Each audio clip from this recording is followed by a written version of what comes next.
तो देखिए, निबंध लेखन आप लोग शुरू से करते आए होंगे, आपके एकेडमिक स्तर पे भी ये विषय वस्तु रही होगी, आपने अपनी क्लासेस में निबंध लिखे होंगे।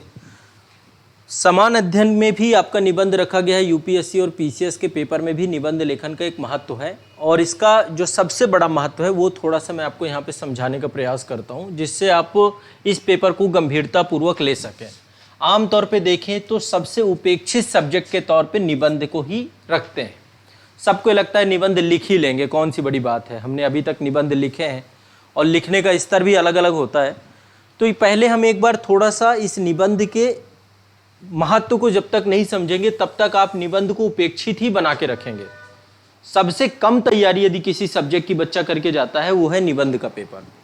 तो इस तैयारी को आप बेहतर बनाएं, उससे पहले एक बार निबंध के महत्व को समझते हैं, फिर मेरा प्रयास ये रहेगा कि निबंध लिखने तक आप पहुंच जाएं।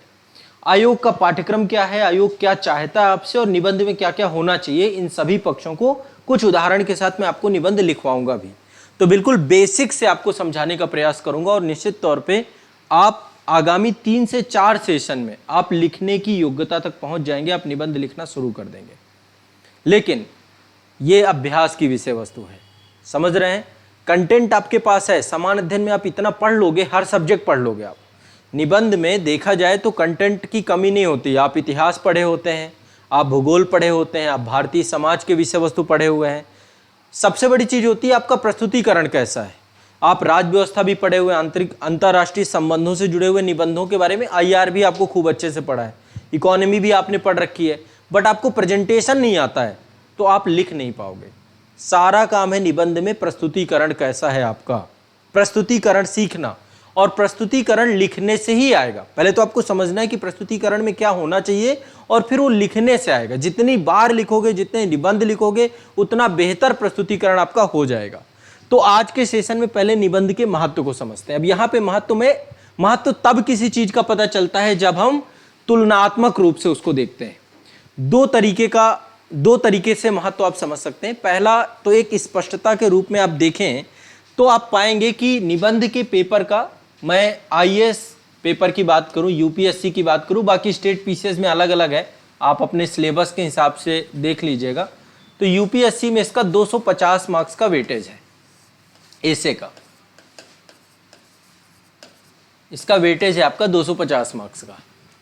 यदि मैं शब्द सीमा की बात कहूं कि टोटल शब्द सीमा आपकी जो यूपीएससी ने लिखी है 1000 से लेकर 1200 शब्द, एक ऐसे का ये लिमिट है। यदि 2 आपको लिखने हैं वहां पे तो 2 ऐसे में आपको लगभग 2400 शब्द, यदि मैक्सिमम लिमिट आप पकड़ते हैं तो 2400 शब्द आपको लिखना है। 250 मार्क्स, 2400 शब्द और 2 ऐसे आपको यहां पर लिखना है, ठीक है। ये यूपीएससी का है। पीसीएस का अलग है। पीसीएस में भी देखें तो वहां पर मैं अभी सिलेबस आपको दिखा दूं। यूपी पीसीएस में ऐसे है, अब 150 मार्क्स का हो गया, पहले ज्यादा होता था, अब 150 मार्क्स का आता है। 700 शब्दों में लिखना होता है एक एक ऐसे को, मैं अभी आपको उसको भी चर्चा कर दूंगा। तो सबसे पहले क्या है, ऐसे आपका 250 मार्क्स का है, 1000 से लेकर 1200 शब्दों तक इसकी शब्द सीमा बनाई गई है। 2400 शब्द में आपको लगभग इसको लिखना है। अब जीएस में चलते हैं। जनरल स्टडी में यदि शब्दों की बात करें तो लगभग आपके 4000 शब्द आपको लिखने हैं। 4000 शब्द, यहां पे कितने लिखने हैं, 2400 शब्द, लगभग 1600 शब्द कम लिखने आपको समान अध्ययन से।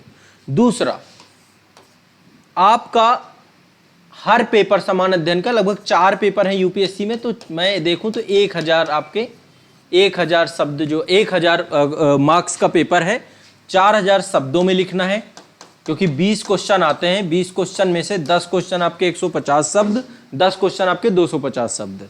और दूसरा, यहां पे जो मार्क्स का औसत है आपका, मान लीजिए यहां पे ऐसे के प्रश्न पत्र पे जो अधिकतम मार्क्स आपके जाते हैं 180 भी पहुंचते हैं, 180 मार्क्स तक हम मान के चलते हैं कि जो अधिकतम है 180, 185 भी मिलते हैं बच्चों को। यदि मैं जीएस के पेपर की बात करूं कि 250 में कितना मिलता है, तो यदि आप जाएंगे तो खींच के 110, यहां पे 180, 150 भी आपको, 150 भी मतलब औसतन आप देखेंगे ज्यादातर जो बच्चे चयनित होते हैं टॉपर्स में 150 प्लस होते हैं। मैं सबकी बात नहीं कर रहा हूं, लेकिन कुछ 130 वाले भी, 140 वाले भी, बट ओवरऑल आप देखिए मार्क्स ज्यादा आपको मिल रहे हैं। यहां पे मार्क्स आपके यदि देखेंगे 91, 92, 102, बस यही अंतर रहेगा, बहुत ज्यादा फर्क नहीं पड़ेगा। यदि आप मेरिट लिस्ट से बाहर हैं तो आपके 91, 92 इस तरीके से कुछ नंबर होंगे। जो मेरिट लिस्ट के अंदर हैं उनके 102, 103, 104, मैक्सिमम ज्यादा से ज्यादा खींच के 110 पहुंच सकता है। इथिक्स का पेपर छोड़ देता हूं, इथिक्स में थोड़ा सा नंबर आप अच्छे ले सकते हैं। इथिक्स का भी सिलेबस बहुत कम है और वहां पर भी आप देखें तो आप बहुत अच्छे मार्क्स ला सकते हैं। तो यहाँ पे एसे का पहला महत्व क्या है कि एसे में आप ज्यादा मार्क्स खींच सकते हैं। बहुत बड़ी बात होती है कि आप 150 मार्क्स तक इसमें आसानी से ला सकते हैं और शब्द सीमा भी कम लिखनी है, 2 ही ऐसे लिखने हैं। यहाँ पे 20 क्वेश्चन है, तो जितना आप बेटे जिसको साल भर देते रहते हैं समान अध्ययन के पेपर को, यदि उसका मैं कह रहा हूं 1/4, 1/5 टाइम भी आपने दे दिया, यदि आप यहाँ पे पढ़ रहे हैं टोटल, क्योंकि यहाँ पे सब्जेक्ट बड़े हैं, बहुत सारे टॉपिक हैं, आप इसको उपेक्षित इसे नहीं कर सकते। लेकिन ओवरऑल होता क्या कि बच्चे केवल समान अध्ययन में लगे रहते हैं, कभी निबंध लिखने का प्रयास ही नहीं करते, ना कभी लिखते हैं और ना लिखने का प्रयास करते। इस कारण से पूरा सब्जेक्ट आपका उपेक्षित पड़ा रहता है और हमें लगता है कि हम एग्जाम हॉल में जाएंगे और अचानक से चमत्कार होगा और हम इसे लिख देंगे। बहुत आसान नहीं है कि आप 1000 से 1200 शब्द लिख पाओ किसी टॉपिक पे, ठीक है। और क्या लिख के आना है, यह सबसे बड़ी चीज होनी चाहिए। तो इसलिए हमें कम से कम महीने में 15 दिन या सप्ताह में 1 दिन आपको एसे पे काम करना चाहिए, एक एसे आपको लिखना चाहिए। मैं आज आपको सोर्सेज भी बताऊंगा कि क्या सोर्सेज आपके होने चाहिए जिससे एसे की तैयारी आप कर सकते हैं, ठीक है। उन सोर्सेज को भी आप यूज करेंगे। तो देखिए, जो पाठ्यक्रम है आपका आयोग का, जो सिलेबस है आपका, वो सिलेबस कुछ इस तरीके से है। मैं यहाँ पे यूपीएससी का और ये स्टेट पीसीएस का है कुछ, और मैंने अभी हाल ही में जो 2022 का ऐसे निबंध का पेपर था वो मैंने आपको सॉल्व भी करवाया था, ठीक है। और कुछ मैं आज आपको ब्रेन स्टॉर्मिंग टेक्निक भी बताऊंगा कि कैसे आप चीज़ों को ब्रेन स्टॉर्मिंग करें तो आप ज़्यादा सोच सकते हैं। 1-2 बहुत आसान टेक्निक और फिर धीरे धीरे आपको उसमें मैं सोचने में मजबूर करवाऊंगा, चीज़ों को सोचते कैसे हैं, ब्रेन स्टॉर्मिंग कैसे करते हैं। जब तक आप इसको नहीं सीखेंगे तो निबंध में आप तब भी बेहतर नहीं बन पाएंगे। तो चलिए आज यहाँ पे थोड़ा सा आयोग को समझने का प्रयास करते हैं कि आयोग निबंध के पेपर पे क्या चाहता है। 2014 से पहले आयोग आपको एक इंस्ट्रक्शन देता था निबंध के पेपर पे। अब कोई इंस्ट्रक्शन नहीं होता, अब सीधे सीधे आप देखोगे तो ये पेपर है आपका, जैसे ये 2020 का है और ये 2021 का है, ये 2022 का, अभी हाल फिलहाल में। अभी ये 2022 वाला मैंने डिस्कस भी किया था। तो यहाँ पे सीधे प्रश्न पत्र में होता है कि खंड ए और बी प्रत्येक में से एक एक विषय चुनकर 2 निबंध लिखिए, जो प्रत्येक लगभग जो है आपका 1000 से 1200 शब्दों में से होना चाहिए। ये आपका यहाँ पे स्पष्ट कर दिया कि भैया आपको ये लिखना है। लेकिन इससे पहले 2014 से पहले आयोग क्या करता था, एक प्रॉपर इंस्ट्रक्शन देता था निबंध के पेपर पे और बताता था कि आपसे क्या डिमांड की जा रही है। अब इंस्ट्रक्शन जरूर नहीं है, लेकिन फिर भी यदि आयोग के इंस्ट्रक्शन को हम देखें तो उससे हमें पता चलता है कि हमारी क्या जरूरतें, निबंध में क्या क्या होना चाहिए। मैं आज आपको वही समझाने वाला हूँ।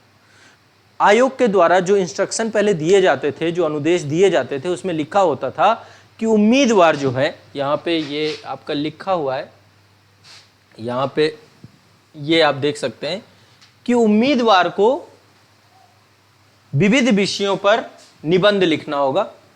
2 विषय आपको लिखने, 4 में से 2 आपको लिखने। ये यूपीएससी का, स्टेट पीसीएस का भी मैं बता दूंगा, उसमें 3 लिखना है। यूपीपीएससी में जैसे 3 लिखना है, कहीं पे 1 भी लिखना है, कहीं पे 2 अलग अलग स्टेट पीसीएस का अपना अपना सिलेबस है। बट हमारी तकनीकी एक ही है, टेक्निक एक ही है, निबंध एक ही विधा, उस विधा को समझना है। आपके शब्द कम भी हो सकते हैं, ज़्यादा भी हो सकते हैं, कहीं 1000 से ज़्यादा शब्द है, कहीं पे आपके 600-700 शब्द हैं, ठीक है। पर तकनीकी एक ही है, उसी तकनीकी का प्रयोग करके आप निबंध को बेहतर तरीके से लिख पाएंगे। तो लिखा हुआ है कि उम्मीदवार को विविध विषयों पर निबंध लिखना होगा, ठीक है। अब जब निबंध आप लिखेंगे, बाद में लिखा रहा, उनसे यह अपेक्षा की जाएगी कि वे निबंध के विषय पर ही केंद्रित रहें। अब यहाँ पे एक एक टर्म्स का कुछ मतलब है कि निबंध की विषय वस्तु का मतलब क्या है। उम्मीदवार विषय पर ही केंद्रित रहें, इसका मतलब क्या है। कई बार क्या होता है कि आप पढ़ के कुछ गए होते हैं निबंध के लिए, तब भी आप पढ़ के तो जाओगे कि भाई चलो मैं एक साहित्य पे तैयार कर लेता हूँ। जैसे इस बार भी एक क्वेश्चन पूछा गया था ना आपका, ये साहित्य पे था एक आपका, कवि संसार के अनाधिकृत रूप से मान्य विधायक होते हैं, ठीक है। तो देखा जाए तो आसानी से इस वाले को यदि आपको समझ है कि भाई किस तरीके से साहित्य समाज का दर्पण होता है, किस तरीके से कोई भी कभी समाज में हो रही जो समस्याएं हैं उन समस्याओं को उजागर करता रहता है। आपके अंदर यदि आप इस टॉपिक को तैयार कर चुके हैं तो निश्चित तौर पे इस पर लिख सकते हैं। जैसे एक आपका ये आया था, आर्थिक समृद्धि हासिल करने के मामले में वन सर्वोत्तम प्रतिमान होते हैं। इसका मतलब यह है कि एक तरीके से जो सतत विकास की बात कर रहे हैं, इन्वायरमेंटल पर्यावरण अवनयन की बात हो रही है, फॉरेस्ट कितनी तेजी से कट रहे हैं, है ना, डेवलपमेंट हम बहुत तेजी से कर रहे हैं और उसके एवज में हम वनों को खत्म करते चले जा रहे हैं।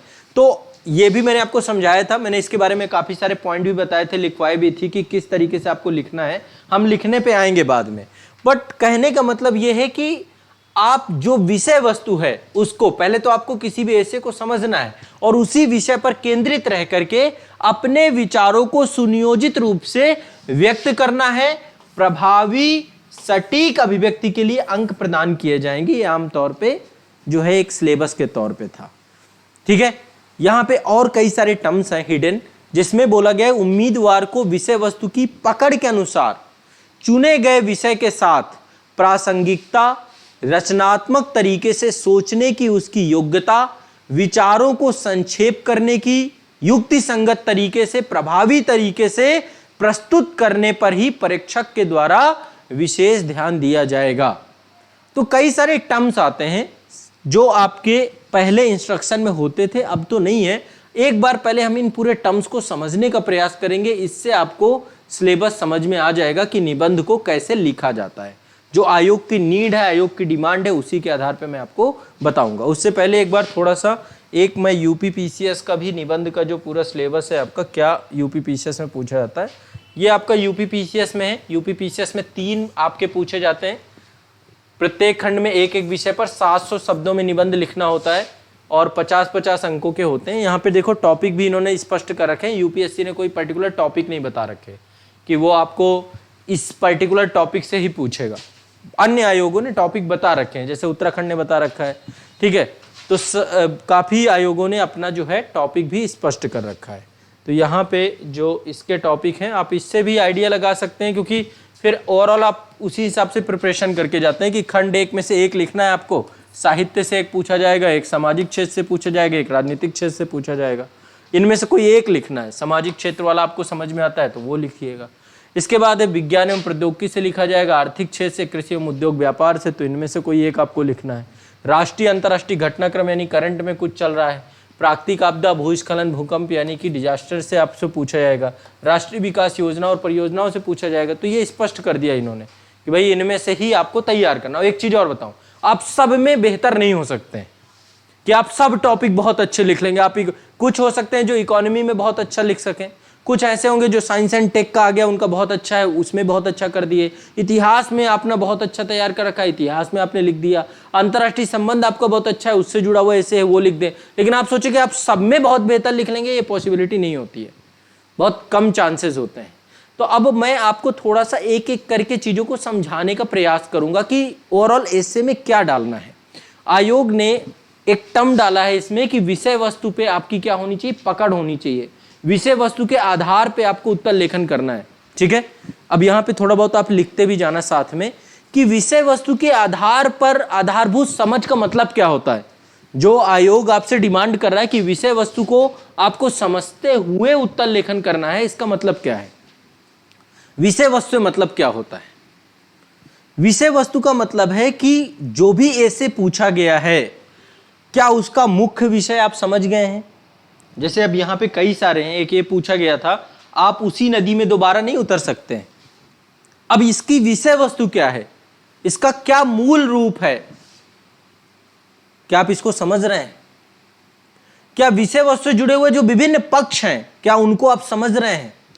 देखिए कोई भी ऐसे जब चुनिएगा आप, तो चुनने से पहले यह जरूर समझ लीजिएगा कि आपकी पकड़ कितनी है उस टॉपिक पे।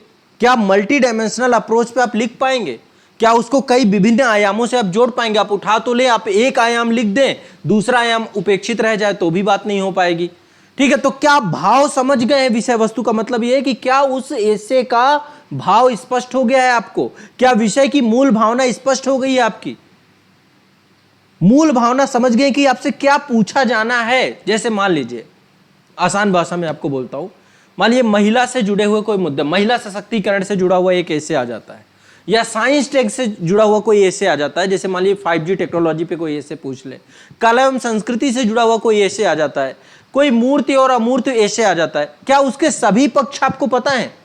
इसी को बोलते हैं विषय वस्तु की आधारभूत समझ। क्या विषय वस्तु को के सभी पक्षों के बारे में आप जानते हैं? तो ऐसे चुनने से पहले आपको यह समझना है कि जब आप उस ऐसे को लिख रहे हो तो क्या उसके सभी पक्षों के बारे में आपकी कंप्लीट जानकारी है? क्या आप उस ऐसे को समझ पाए हैं कि क्या चाहता है? जैसे देखिए, हर असमंजस के लिए मुस्कुराहट ही एक चुनिंदा साधन है। जब भी आप कोई असमंजस की स्थिति में होते हैं तो मुस्कुराहट ही एक चुनिंदा साधन है। मतलब क्या है इसका, कि तनाव मुक्त होकर के, दुविधा मुक्त होकर के जब भी हम कोई निर्णय लेते हैं, कोई डिसीजन लेते हैं, तो वो क्या होता है, वो बेहतर रिजल्ट लेकर के आता है। तनाव किसी भी समस्या का समाधान नहीं है। जब भी आप दुविधा में होते हैं, परेशानी में होते हैं, अब इसको कई चीजों से जोड़ दीजिए। पूरे विश्व में इतनी सारी अंतरराष्ट्रीय सीमाओं को लेकर विवाद है। अभी आप देखिए, यूनाइटेड नेशन में पाकिस्तान के द्वारा क्या किया गया, फिर से कश्मीर मुद्दे को उठाया गया। तो पाकिस्तान बार बार तनाव पैदा करके क्या इस मुद्दे का समाधान कर लेगा? नहीं कर पाएगा। तनाव किसी भी समस्या का समाधान नहीं है। असमंजस की स्थिति में आपको क्या करना पड़ेगा? मुस्कुराहट मतलब साथ आना पड़ेगा, बातचीत करना पड़ेगा, समाधान की ओर जाना पड़ेगा। तो चाहे युद्ध विवाद हो, चाहे नदी विवाद हो, अब इसको आपको समझना पड़ेगा कि आप क्या मल्टी डायमेंशनल अप्रोच में समझ पा रहे हैं इसको। जब तक आप इस तरीके से चीजों को समझेंगे नहीं, तब तक आप कहीं ना कहीं पे आप उस विषय वस्तु को समझ नहीं पा रहे हैं, उसके मूल भाव को समझ नहीं पा रहे हैं। और आपको पता होना चाहिए कई बार, समझ रहे हैं। यहां पे जैसे एक और पूछा गया है, केवल इसलिए कि आपके पास विकल्प है, इसका अर्थ कदापि नहीं कि उनमें से किसी एक का ठीक ही होना होगा। आपके पास यदि विकल्प है, कई सारे विकल्प हैं, हो सकता है हम कई बार अपनी दृष्टिकोण से कई सारी चीजों को देखते हैं और लगता है हमारा दृष्टिकोण सही है, पर जरूरी नहीं कि वो आपका दृष्टिकोण सही ही हो। आप गलत भी हो सकते हो। आपने जिन विकल्पों का चयन किया वो सारे के सारे गलत हो सकते हैं। हो सकता है आप रूढ़िवादी प्रकृति के व्यक्ति हो, आप अहिंसक प्रकृति के व्यक्ति हो, आप समाज में एक अराजकता पैदा करने वाले व्यक्ति हो। अभी PFI के बारे में आप सुन रहे हैं, आतंकवादी गतिविधियों में जुड़े हुए लोग, उनको तो लग रहा है कि हम सही विकल्प चुन चुके हैं, लेकिन वो विकल्प सही है क्या? नक्सलवादी गतिविधियों से जुड़े हुए लोगों का विकल्प सही है क्या? तो हो सकता है कि आपके पास कई विकल्प हों, पर जरूरी नहीं कि वो सारे विकल्प सही हो। तो पहले तो आपको किसी भी ऐसे का मूल भाव समझ में आना चाहिए, और जब मूल भाव आप ऐसे का निबंध का समझते हैं, समझने के बाद फिर आप उसको जो है उसके सभी आयामों को समझते हुए आप उसका उत्तर लेखन करते हैं, तब आप उसको समझ पाते हैं। तो विषय वस्तु की आधारभूत समझ का मतलब समझ रहे हैं क्या होता है, कि लेखन की विषय वस्तु जुड़ा होना चाहिए। लेखन विषय वस्तु से इधर उधर नहीं भटकना चाहिए। मुख्य विषय का अर्थ स्पष्ट होना चाहिए, विषय की मूल भावना स्पष्ट होनी चाहिए, विषय के विभिन्न पक्षों पर आपकी पकड़ होनी चाहिए। समझ रहे बात को? जो भी विषय आप उठा रहे हैं, जो भी विषय आप चुन रहे हैं, उसके सभी डायमेंशन में आपकी पकड़ होनी चाहिए। ये तो पहली डिमांड है आपसे कि आप पहले विषय को समझें, जो ऐसे आप लिखें। यह आयोग की डिमांड है। दूसरी डिमांड कहता है कि जो कुछ भी आप लिखें वो प्रासंगिक होना चाहिए। प्रासंगिकता का मतलब क्या समझते हैं? प्रासंगिकता का मतलब है कि वो रिलेवेंट हो, आज से जुड़ाव रखे, वो विषय वस्तु से जुड़ाव रखे। प्रासंगिक का मतलब कोई ऐसा सेंटेंस आपने डाल दिया, कोई ऐसा पैराग्राफ डाल दिया जो उससे जुड़ाव ही नहीं रखता विषय वस्तु से, तो उसका कोई मतलब नहीं है। विषय वस्तु से जुड़ी हुई चीजों को ही लिखें, वो प्रासंगिकता के अंतर्गत आती है। भटके ना विषय वस्तु से आप। तो विषय वस्तु प्रासंगिक होना चाहिए। आपको जब भी निबंध लिखना है वो विषय की अपेक्षा के अनुरूप होना चाहिए। जैसे मैं आसान भाषा में कहूँ, आपको भूख लगी है, तो आपको यदि भोजन मिल जाए तो प्रासंगिक है आपके लिए, है ना। आपको प्यास लगी है और मैं आपको भोजन पकड़ाऊं तो भी अप्रासंगिक है भोजन उस समय आपके लिए। आपको फिर उस समय पानी ही चाहिए। कई बार खाते खाते पानी की आवश्यकता महसूस होती है ना, फिर भोजन दिया जाए तो आपको किसी काम का नहीं है। प्रासंगिकता का मतलब आपकी आवश्यकता क्या है, विषय की आवश्यकता क्या है, विषय चाहता क्या है, उससे भटकाव नहीं होना चाहिए आपका। तो जो भी ऐसे में निबंध में टॉपिक चुने, यदि आप उनसे भटक रहे हैं तो भी आप निबंध आपका प्रासंगिकता से भटक जाएगा, आवश्यकता से भटक जाएगा। आसान भाषा में समझाता हूं, कई बार आप ऐसे रट के जाओगे, आमतौर पे रटते हैं बच्चे। अब रटके तो गए पर वो आया नहीं, अब आपको ये लगा कि मुझे लिख के आना है, फिर आप लिख ही आए उसको जो आप पढ़ के गए थे, नंबर नहीं मिलेंगे। जो पूछा गया है उसे लिखने पे नंबर मिलेंगे आपको। कई बार कोटेशन बहुत सारे पढ़ के जाओगे, पर चलो इन्वायरमेंट का कोटेशन पढ़ के गए और साइंस टेक में चेप आए, ऐसे आपका साहित्य से जुड़ा हुआ है उस पर लिख के चले आए, तो नंबर नहीं मिलेंगे इससे। जो पूछा जाए उसका उत्तर देने से आपको नंबर मिलेंगे, सही नंबर मिलेंगे आपको। इसको बोलते हैं प्रासंगिकता। जो आवश्यकता के अनुरूप आपको चीजें जब मिल जाती हैं, इसे ही प्रासंगिकता कहते हैं। ठीक है, अब गर्मी का मौसम है, अभी मैं आपको ऊनी कपड़े दूं या हम यहां पे ड्रेस कोड लगा ले, ऊनी पहन के आना है, ये प्रासंगिक है? नहीं है ना। सर्दी के मौसम के लिए ऊनी कपड़े प्रासंगिक है, बरसात हो रही हो छाता लेकर के आप निकले हो तो वो प्रासंगिक है। खिली धूप में भी छाता लगा सकते हैं, वो भी प्रासंगिक है। लेकिन जब सामान्य मौसम हो, रात को आप काला चश्मा लगा के घूम रहे हो, सोचिए, प्रासंगिक है वो? प्रासंगिकता का मतलब है जिस चीज की जितनी जब आवश्यकता हो तब वो मिल जाए, तब उसे प्रासंगिक कहते हैं। कोई व्यक्ति बहुत भूखा हो, भूख से तड़प रहा हो, तड़पते तड़पते उसकी मृत्यु हो जाए, बाद में भोजन लेके आप पहुंचे, तो प्रासंगिकता का अमल है जब आपको जरूरत हो, जो जरूरत हो वो आपको मिल जाए, यही प्रासंगिकता कहलाती है। तो लेखन, जो भी निबंध चुनना है, वो निबंध कैसा चुनना है? प्रासंगिकता के अनुरूप। स्पष्ट है? क्लियर है? किसी को कोई तकलीफ नहीं है? पहली बात ये। दूसरा जो सबसे इंपॉर्टेंट है वो ये है कि आप जब भी निबंध लिखेंगे वो रचनात्मक तरीके से लिखना होगा आपको। देखो, निबंध में आपके पास एक पावर है। क्या पावर है? मान लीजिए आपको कोई ज्ञान है, आपने किसी चीज को समझ रखा है, आप उसको अपनी भाषा में लिख सकते हो, आपके पास ये पावर है। यानी यहां पे अपनी योग्यता दिखाने का आपको मौका मिलता है, अपनी क्रिएटिविटी दिखाने का मौका मिलता है, आप नवाचार दिखाने का मौका मिलता है, सृजनात्मकता को दिखाने का मौका मिलता है, सिर्फ निबंध में मिलता है। अब रचनात्मकता से क्या समझते हैं? देखिए, दो तरीके की चीजें होती हैं। एक तो भावात्मक प्रदान होता है। भावनात्मक मतलब कि कई बार क्या होता है कि कोई चीज पूछी गई, मान लीजिए किसी चीज का पक्ष या विपक्ष पूछा गया, मान लो कोई विचार पूछा गया, कोई किसी चीज का महत्व पूछा गया, किसी चीज का मूल्यांकन की बात हो गई, तो वहां पे आप दोनों पक्ष लिखते हैं, पक्ष भी लिखते हैं, विपक्ष भी लिखते हैं। ठीक है, लेकिन रचनात्मकता कहां आएगी आपकी, सृजनात्मकता कहां आएगी आपकी? जब आप उसका समाधान लिखोगे।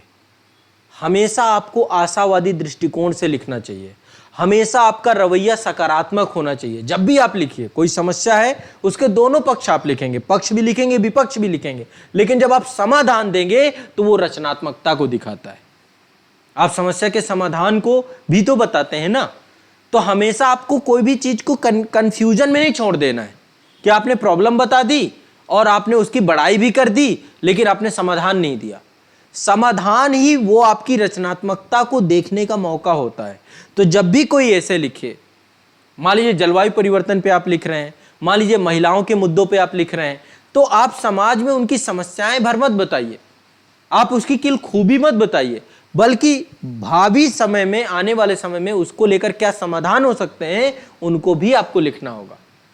यहीं पे आपका इनोवेशन, यहीं पे आपकी अभिव्यक्ति, यही चीज आयोग चेक करना चाहता है। आयोग ने निबंध का पेपर क्यों रखा होगा, आपको क्या लगता है? या आयोग के पास ये था कि भाई अतिरिक्त समय है, कोई नहीं, एक पेपर और चेक कर लेंगे? आयोग आपके अंदर की रचनात्मकता देखना चाहता है कि बच्चा कितना रचनात्मक है, कितना क्रिएटिव है, कितना सृजनात्मक है, कितना अपने मन से सृजन करता है। रटे रटाए निबंधों पे नंबर नहीं मिलते हैं। मौलिकता होनी चाहिए आपके निबंध में। मौलिकता मतलब आपका खुद का, आपके अनुभव साझे होने चाहिए। यदि आप अपने एक्सपीरियंस डाल देते हैं निबंध में तो और अच्छे नंबर मिलते हैं।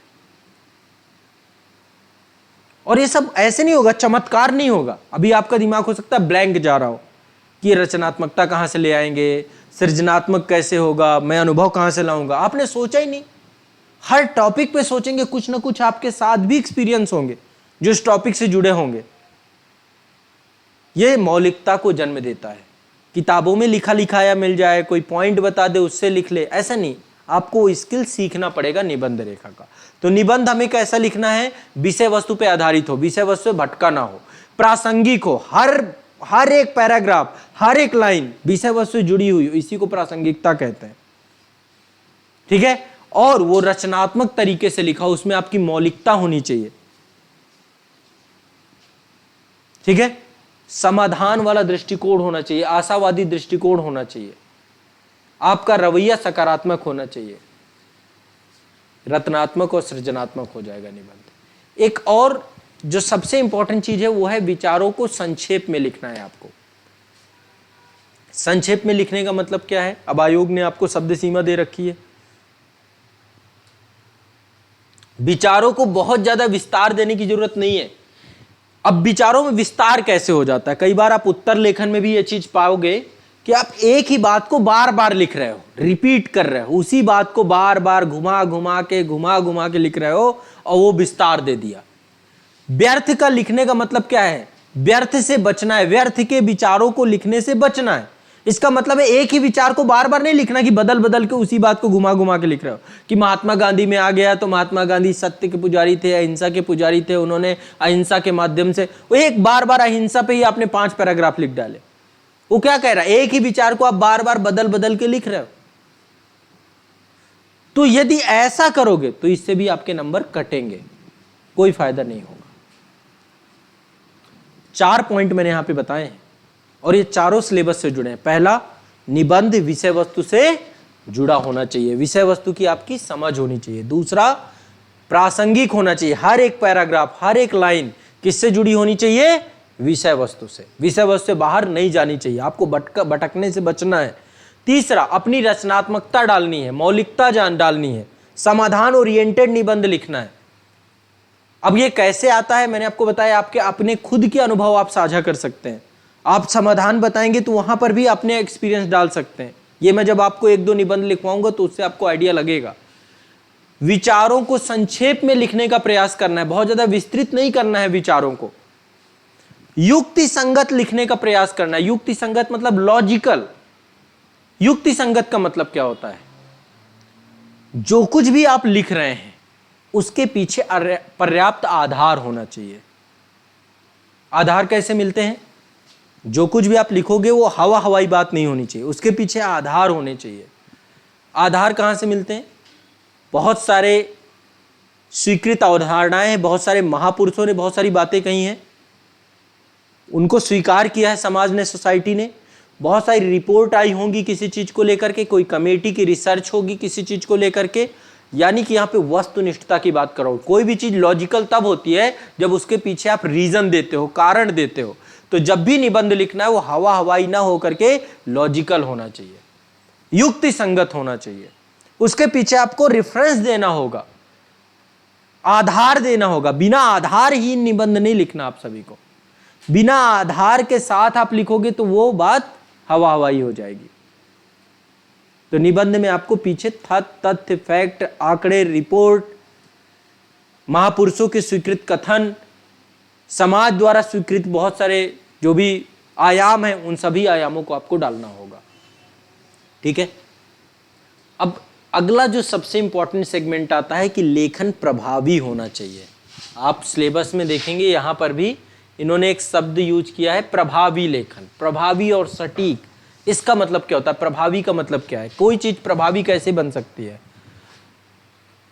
मान लीजिए मैं आसान भाषा में बताता हूं, आपके पास कोई चीज है, कोई चीज का मतलब मान लीजिए कपड़े ही हैं, और ये कपड़े हैं, अब मैं इसको गंदा पहन के चलाऊं, क्या प्रभावी लगेगा। बिना आयरन के पहन के चलाऊं, क्या प्रभावी लगेगा। चीज वही है लेकिन उसका तरीका बदल दिया आपने। आपके रूम का, आपका कमरा है, बहुत ज्यादा अच्छा नहीं कि बहुत ज्यादा वो है, पर उसमें सब कुछ आपने व्यवस्थित रख रखा है, तो क्या होगा, प्रभावी हो जाएगा। समझ रहे हैं, प्रभावी का मतलब क्या होता है, आपका प्रेजेंटेशन कितना अच्छा है, आप कितने अच्छे तरीके से उसको, इसे प्रभाविता कहते हैं। आप कई बार देखेंगे बहुत साधारण सा व्यक्ति होगा लेकिन बहुत ज्यादा प्रभावित हो जाते हैं आप उससे। जो बोल रहा है बहुत आसानी से आपको समझ में आता है। तो प्रभावी लेखन के लिए बहुत जरूरी है कि जो आप लिख रहे हैं वो दूसरे को समझ में आ जाए।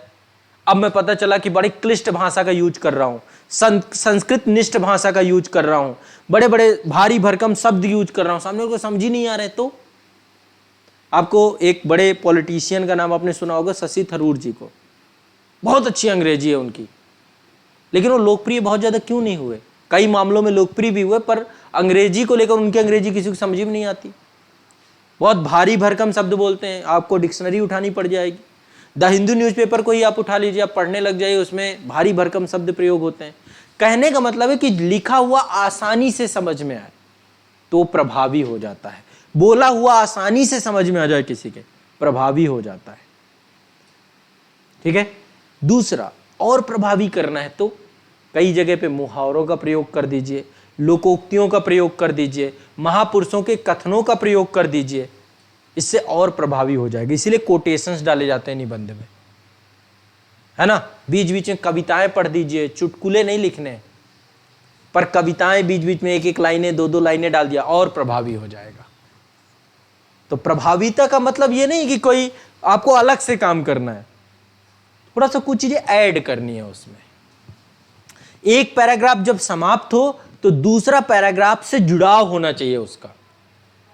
निबंध में यह बहुत जरूरी है। ऐसा होना चाहिए कि एक पैराग्राफ कुछ और है और दूसरे पैराग्राफ में पता नहीं कुछ और है, इधर अगली धारा, इसमें दूसरी धारा, दोनों एक दूसरे से जुड़े होने चाहिए, तारतम्यता होनी चाहिए, क्रमिकता होनी चाहिए, आपस में जुड़ाव होना चाहिए दोनों पैराग्राफ का। और पैराग्राफ जब भी आप लिखें तो दिखना चाहिए कि आप पैराग्राफ चेंज कर रहे हैं। मैंने आपको बताया कि जब आप पैराग्राफ लिखें तो बीच से, नीचे से थोड़ी सी जगह छोड़ दें, लाइन, ये मैंने आपको कई बार आंसर राइटिंग में सिखाया है कि आपको जब लिखना है आप लिखिए। ऐसा ना रहे कि लिखते लिखते, बहुत सारे लोग ये कर रहे हैं कि अच्छा एक पैराग्राफ कंप्लीट हो गया, दूसरा पैराग्राफ फिर यहाँ से स्टार्ट कर दिया, अब पता ही नहीं चल रहा कि आपने पैराग्राफ बदला भी है। तो प्रभावी बनाने के लिए अपने उसको पैराग्राफ को आपको कहां से स्टार्ट करना चाहिए कि आपने एक पैराग्राफ, चलो यहां तक हो गया आपका, अब अगला पैराग्राफ आपने यहां से स्टार्ट कर दिया, तो इससे आइडिया लग गया कि अच्छा हाँ इन्होंने पैराग्राफ चेंज किया है। तो पैराग्राफ चेंज करने सब प्रस्तुतिकरण का हिस्सा है, इसी से आपका प्रभावी लेखन हो जाता है। जब आप कोटेशंस यूज करते हैं, महापुरुषों के कथन यूज करते हैं, तो आपका प्रभावी भी हो जाएगा निबंध, उससे भी नंबर आपके बढ़ जाएंगे। ठीक है, ये आपको ध्यान में रखना है। छोटे छोटे पैराग्राफ पे लिखिए, बहुत बड़े बड़े पैराग्राफ नहीं कि पढ़ते पढ़ते सांस फूल जाए, छोटे छोटे सेंटेंसेस पे लिखिए, ये भी आपको ज्यादा बेहतर करेगा। ठीक है, अच्छे शब्दों का प्रयोग करिए, बेहतरीन शब्द कुछ उठा के लाइए। जैसे लाइक मान लीजिए कि कुछ ऐसे शब्दों जो देखने में, सुनने में बड़े अच्छे लगे। अब आप अर्थव्यवस्था के बारे में मान लीजिए लिख रहे हैं, भारत की इकोनॉमी को लेकर के, तो आप लिख सकते हैं आत्मनिर्भर भारत प्रयोग करिए, कितना अच्छा रहेगा। एक भारत श्रेष्ठ भारत की बात करिए, सबका साथ सबका विकास, ये मतलब बहुत छोटे छोटे, लेकिन इनसे क्या होता है कि थोड़ा सा प्रभाविता बढ़ जाती है, प्रभावी लेखन बढ़ जाता है। कुछ अच्छे शब्द, चुनिंदा शब्द लगातार बोले जा रहे हैं, है ना। प्रथम पड़ोस की, प्रथम पड़ोस, अब ये शब्द भी यूज कर दिया तो अंतरराष्ट्रीय संबंध में लिख रहे हैं, तो ऐसे कुछ शब्दों को आपको चुनना पड़ेगा, चयन करना पड़ेगा। आपके पास कई बार क्या होता है, हमें कई सारे शब्द, मैं आगे आपको लिखवाऊंगा भी कि पैराग्राफ चेंज करते समय वस्तुता, अन्यथा, कुछ ऐसे शब्द जो आपको कनेक्ट कराए आपके पैराग्राफ से, उपरोक्त कुछ ऐसे शब्द आपको चुन के रखना होगा कि पैराग्राफ से कनेक्टिविटी बनी रहे। समझ रहे हैं? तो कनेक्टिंग वर्ड भी आपको सीखने पड़ेंगे, तो पैराग्राफ को जोड़ के रखेंगे आपके। ठीक है, तो यहां पे देखिए निबंध लेखन में मैंने शुरुआती 4, 5, 6 चीजें आपको भी बताई। पहली, आपको विषय वस्तु की समझ होनी चाहिए कि अच्छा पूछा क्या गया है, पहले तो इस पे आपको महारत हासिल करनी है, समझने का प्रयास करना है। दूसरा, जो कुछ भी लिखना है विषय वस्तु से अलग नहीं होना चाहिए, प्रासंगिक होना चाहिए, प्रासंगिकता। तीसरा, रचनात्मक तरीके से लिखने का प्रयास करना चाहिए, सृजनात्मक तरीके से लिखने का प्रयास करना चाहिए, यानी कि यहां पे आपको अपने इनपुट्स देने हैं, अपनी मौलिकता रखनी है। ठीक है, मौलिकता पे आपको नंबर मिलते हैं, आपके खुद के अनुभव हो सकते हैं, खुद के कुछ एग्जाम्पल्स हो सकते हैं, उदाहरण हो सकते हैं। समाधान ओरिएंटेड रहना चाहिए, आशावादी दृष्टिकोण से लिखना चाहिए आपको, नकारात्मकता नहीं फैलनी चाहिए, किसी चीज पे प्रश्न चिन्ह नहीं आपको उठाना चाहिए, आपको हर चीज में समाधान ला करके खड़ा कर देना चाहिए। इसके अलावा जो भी विचार आपके हैं उन विचारों को आप संक्षेप में लिखने का प्रयास करिए। जब विचारों को आप संक्षेप में लिखेंगे, एक ही बात को बार बार नहीं दोहराना है, व्यर्थ व्यर्थ मतलब ऐसा नहीं कि आप खींच रहे हो चीजों को, कई बार हम खींचने लग जाते हैं, उससे बचना है, ठीक है। और निर्धारित शब्द सीमा में लिखना है। यदि 1000 से 1200 शब्द बोले गए, 700 शब्द बोले गए, तो उस शब्द सीमा का सम्मान करना, रेस्पेक्ट कर रहा है, उससे बाहर नहीं जाना है। फिर मैंने आपको बताया लॉजिकल होना चाहिए। लॉजिकल का मतलब लिखें जो भी, उसमें पीछे एविडेंस होना चाहिए, पर्याप्त आधार होना चाहिए, वस्तुनिष्ठता के आधार पे सर्व स्वीकृत कथनों को लिखना चाहिए। और तीसरा मैंने आपको बताया प्रभावी उत्तर लेखन बनाने के लिए कोटेशंस का प्रयोग करिए, मुहावरों का प्रयोग करिए, लोकोक्तियों का प्रयोग करिए। बहुत ज्यादा किसी चीज को बार बार रिपीट करने से बचिए। छोटे छोटे पैराग्राफ लिखिए, बड़े बड़े पैराग्राफों से बचिए। अच्छे शब्दों का प्रयोग करिए, चुनिए, चुनिंदा शब्दों का प्रयोग करिए। इससे क्या होगा आपका, ठीक है। निबंध का मतलब है व्यवस्थित तरीके से बंधित लेख, उसे निबंध कहते हैं। आमतौर पे आप कई जगह पे पढ़ेंगे कि निबंध का मतलब यह होता है कि जो निबंध, निबंध का मतलब क्या है, बिना किसी बंधन के, निबंध बिना किसी बंधन के सोचना, लिखना। लेकिन बिना किसी बंधन के किसी चीज को लिखा जा सकता है? बिना किसी बंधन के कोई भी चीज लिखी जाएगी तो वो अव्यवस्थित हो जाएगी, अस्त व्यस्त हो जाएगी। तो निबंध वास्तव में एक गद्य रचना है, जिस गद्य रचना को हम क्या करते हैं, एक नियमों से बधी हुई गद्य रचना है। पहले प्रस्तावना ही लिखना है, पहले उपसंहार नहीं लिख सकते आप, पहले प्रस्तावना ही लिखना है, फिर मुख्य विषय होंगे, उसमें भी एक क्रमबद्धता होगी, सीक्वेंस होगी। उसमें भी जब आप सिनॉप्सिस क्रिएट करेंगे, रूपरेखा क्रिएट करेंगे, तो आप एक प्रायोरिटी क्रिएट करेंगे कि किसको आप पहले लिखेंगे, किसको बाद में, किसको बाद में, और इसके बाद आप उपसंहार लिखेंगे। तो नियमों से बनी हुई बंधी हुई गद्य रचना को निबंध कहते हैं, जो व्यवस्थित तरीके से लिखी हो, ठीक है। तो किसी भी निबंध में 3 महत्वपूर्ण पक्ष होते हैं और इन तीनों महत्वपूर्ण पक्षों को हमें लिखना होता है। 3 महत्वपूर्ण पक्ष कौन कौन से होते हैं? पहला प्रस्तावना, मैंने आपको बताया था कि प्रस्तावना ऐसी आपको लिखनी है जो जिज्ञासा पैदा कर दे, जो उत्सुकता पैदा कर दे, पाठक के मन में अच्छे भाव पैदा कर दे, उसे लगे कि आगे पढ़ना चाहिए। तो आपकी प्रस्तावना जिज्ञासा पैदा करने वाली हो, उत्सुकता पैदा करने वाली हो। मेन बॉडी में आपके सभी आयाम होने चाहिए, उस विषय का राजनीतिक जुड़ाव, उस विषय का सामाजिक आयाम, उस विषय का आर्थिक आयाम, उस विषय का ऐतिहासिक आयाम, उस विषय का सांस्कृतिक आयाम, उस विषय का अंतर्राष्ट्रीय आयाम, सभी पक्षों से जुड़ाव, मतलब मध्य भाग जो मेन बॉडी है पूरी उसकी। और तीसरा उपसंहार। उपसंहार मैंने आपको बताया था कि उपसंहार भविष्योन्मुखी होना चाहिए, सकारात्मक होना चाहिए, सृजनात्मक होना चाहिए, जहां पे चाहिए में आपको लिखना हो, संदेशोन्मुखी होना चाहिए, आशावादी होना चाहिए। यह आपका उपसंहार है। समझ रहे मेरी बात को? व्यवस्थित तरीके से लिखा हुआ बंधित लेख ही निबंध है, जो व्यवस्थित तरीके से चीजों को लिख सके। समझ रहे हैं बात को? तो ये आपके निबंध को लेकर बेसिक चीजें हैं। अब आगे हम लोग समझने का प्रयास करेंगे कि निबंध के लिए सबसे पहली चीज है आपका थिंकिंग प्रोसेस कैसे काम करता है, आप सोचते कैसे हैं, ठीक है। जितना बेहतर आप सोच पाओगे उतना बेहतर आपका निबंध होता चला जाएगा। सोचने की क्षमता निबंध को बेहतर बनाने की दिशा में कार्य करती है। इसके लिए कच्ची सामग्री आपके पास पर्याप्त होती है। समान अध्ययन में आप इतना पढ़ लिए होते हो कि आपको कोई दिक्कत नहीं होती है। अब मैं देखो कुछ आपको बुक्स बता देता हूं कि निबंध के लिए आपको कैसे तैयारी करनी चाहिए, ठीक है। कुछ किताबें बता देता हूं। सबसे पहले एक पत्रिका आती है योजना, उसमें लेख होते हैं बहुत सारे, हर विषय से जुड़े हुए लेख होते हैं। हर महीने आती है योजना, हर मंथ की भारत सरकार का प्रकाशन विभाग निकालता है। नाम सुना होगा आपने योजना का, देखा भी है कि नहीं? योजना देखिए, हर महीने आती है और वो आपके समान अध्ययन के लिए भी बहुत गुणकारी पुस्तक है। उस योजना में आप देखोगे एक एक टॉपिक को बहुत डिटेल से, हर महीने एक थीम टॉपिक होता है, उस पर 10 से 12 लेख होते हैं। कुरुक्षेत्र भी आती है, कुरुक्षेत्र थोड़ा सा ग्रामीण परिदृश्य को ध्यान में रखते हुए उसको लिखा गया है। और योजना में आपको सरकार की जो योजना, एक ही पत्रिका पढ़ लो योजना, यदि आप योजना को 1 लेख 2 लेख उसके पढ़ के समझने लग जाओ तो आपका कोई ना कोई किसी ना किसी टॉपिक से जुड़ा हुआ लेख उसमें मिलता है और आपका तैयार होने लग जाएगा, लिखने की समझ विकसित हो जाएगी। ठीक है, एक तो मैं आपको ये सजेस्ट करूंगा। एक पुस्तक जो मुझे बहुत अच्छी लगती है, हिंदी माध्यम के 2 टॉपर्स ने लिखी है, एक तो निशान जैन सर ने लिखी है और दूसरा गंगा सिंह राजपुरोहित है, दोनों IAS रहे हैं और इनके द्वारा लिखी गई एक निबंध करके एक पुस्तक लिखी गई है आपकी।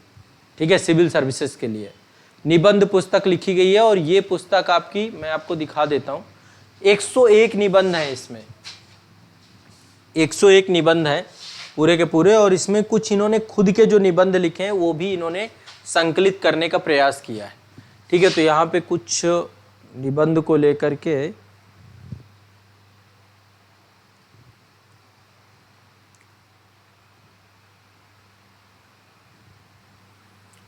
दो तीन पुस्तकें मैं आपको बता देता हूँ। एक और आती है निबंध सर्वस्व, ये भी पुस्तक बहुत अच्छी है। थोड़ा सा नेट का इशू है शायद इसमें, 1 मिनट में आपको ऐसे दिखा देता हूँ, आप उसको मिल जाएगी आपको मार्केट में, आप पता करेंगे तो ये पुस्तकें आपकी उपलब्ध है।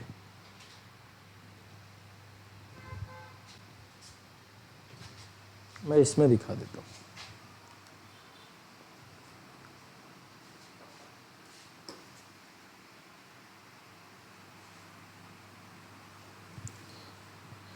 ये है आपकी, ये आती है निशान जैन गंगाराज पुरोहित की, ये पुस्तक है आपकी सिविल सेवा परीक्षा के लिए।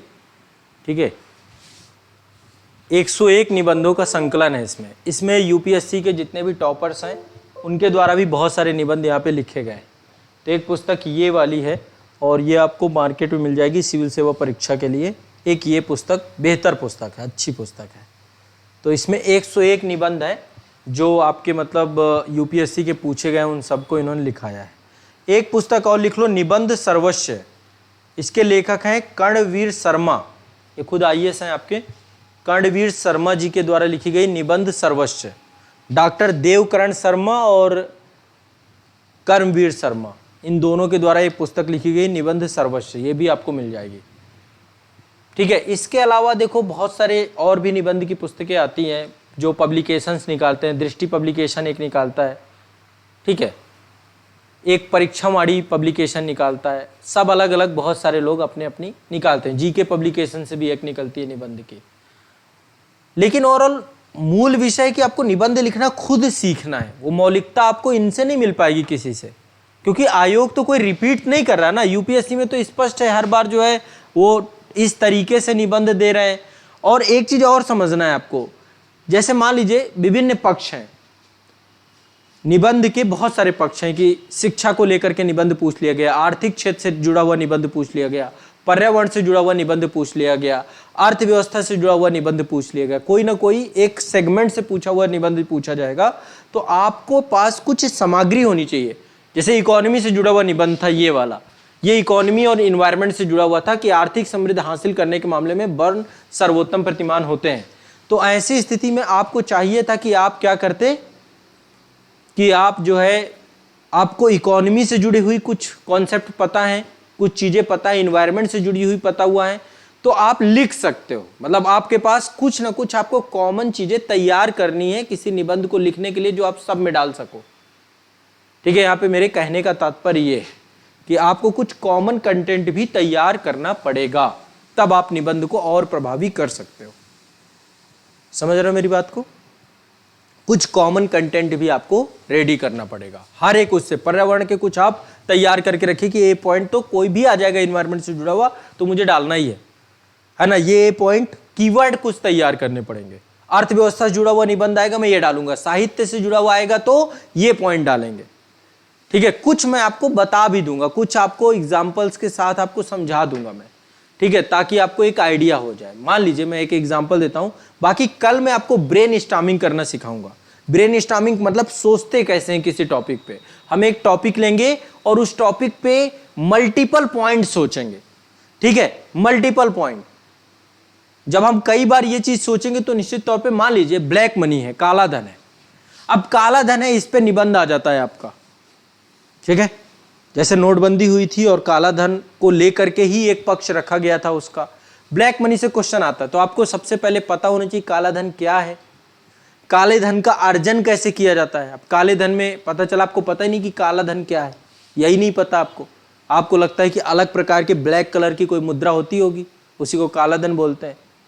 तो आपको सही समझ होनी चाहिए विषय वस्तु की कि काला धन क्या है, इसका अर्जन कैसे किया जाता है, कैसे अर्जित होता है काला धन, कैसे कोई भी व्यक्ति इसको इकट्ठा करता है, काला धन अर्जित करने से अर्थव्यवस्था पर क्या प्रभाव पड़ेंगे, काला धन विकसित होने के कारण क्या है, क्यों लोग ब्लैक मनी कन्वर्ट करते हैं, भारत सरकार द्वारा काला धन को लेकर क्या नीतियां बनाई गई, क्या कार्यक्रम बनाए गई हैं, सुप्रीम कोर्ट और हाई कोर्ट के भी कुछ निर्णय हैं क्या इसको लेकर के, क्या कुछ समितियां बनाई गई हैं काले धन को रोकने के लिए, कुछ आयोग बनाए गए काले धन को रोकने के लिए, अर्थशास्त्री क्या कहते हैं इस विषय को लेकर के। जैसे कि महात्मा गांधी का भी एक कथन है, महात्मा गांधी कहते हैं कि प्रकृति में आपकी आवश्यकताओं की पूर्ति करने की क्षमता है, आपके लालच को पूर्ति करने की क्षमता नहीं है, आपके लालच आपके ग्रीड को प्रकृति नहीं पूरा कर सकती, तो भ्रष्टाचार से जुड़ा हुआ मुद्दा है। फिर इसके रोकने के क्या उपाय हैं, क्या नीतियां हो सकती हैं, क्या विश्लेषणात्मक नीतियां हो सकती हैं, क्या अन्य प्रयास हो सकते हैं, दूसरे आपके क्या सुझाव हैं, आप कैसे इसको रोकने में आप प्रयास कर सकते हो, समझ रहे हैं। फिर आप इसको तकनीकी के साथ भी जोड़ दीजिए कि अच्छा गुड गवर्नेंस ले आए, ई प्रशासन ले आए, पारदर्शिता ले आए, टैक्स जो भारत में इतना ज्यादा है, बहुत सारे लोग टैक्स बचाना, टैक्स नहीं देना ही काले धन का सृजन है, किसी राशि में किसी उसमें अर्थव्यवस्था सरकार से छुपा करके उसका प्रयोग करना, फिर विदेशी बैंकों में उनको जमा करना। ठीक है, तो कहने का तात्पर्य किसी चीज को सोचना सीखना है आपको, और एक बार सोचना सीख गए फिर काम आसान हो जाएगा आपका। तो कल मैं आपको थोड़ा सोचना सिखाऊंगा, 2-3 कल अभ्यास करेंगे हम लोग सोचने के, फिर मैं आप लोगों को कुछ होमवर्क दूंगा उसको लेकर के, ठीक है, ताकि आपका दिमाग खुल सके। जितना ब्रेन आपका खुलेगा उतना बेहतर आप ब्रेनस्टॉर्मिंग कर पाएंगे। देखो ऑलरेडी किसी ना किसी चीज के बारे में आपने खूब पढ़ रखा है, अभी तक पढ़ ही तो रहे हो, 12वीं से लेकर ग्रेजुएशन किए बैठे हो। ऐसा तो ना कि आपको पर्यावरण में जलवायु परिवर्तन हो रहा है, ग्लोबल वार्मिंग में कुछ नहीं पता है, आपको आतंकवाद से जुड़ी हुई घटनाओं के बारे में कुछ नहीं पता है, आप साहित्य के बारे में कुछ भी नहीं जानते, ऐसे संभव नहीं है। यदि आप सिंसियर कैंडिडेट हैं आपको सब पता है। तो पहले मैं आपकी उस क्षमता से आपको वाकिफ कराना चाहता हूं, ठीक है, आप उस क्षमता से वाकिफ हो कि आपको ऑलरेडी बहुत सारी चीजें पता है, और जब निबंध लेखन करोगे तो वहां पे उसका प्रयोग कैसे करोगे। तो ये कल के सेशन में ब्रेन स्टॉर्मिंग करेंगे हम निबंध को लेकर के, कैसे दिमाग में आपको चीजों को सोचना सीखना है।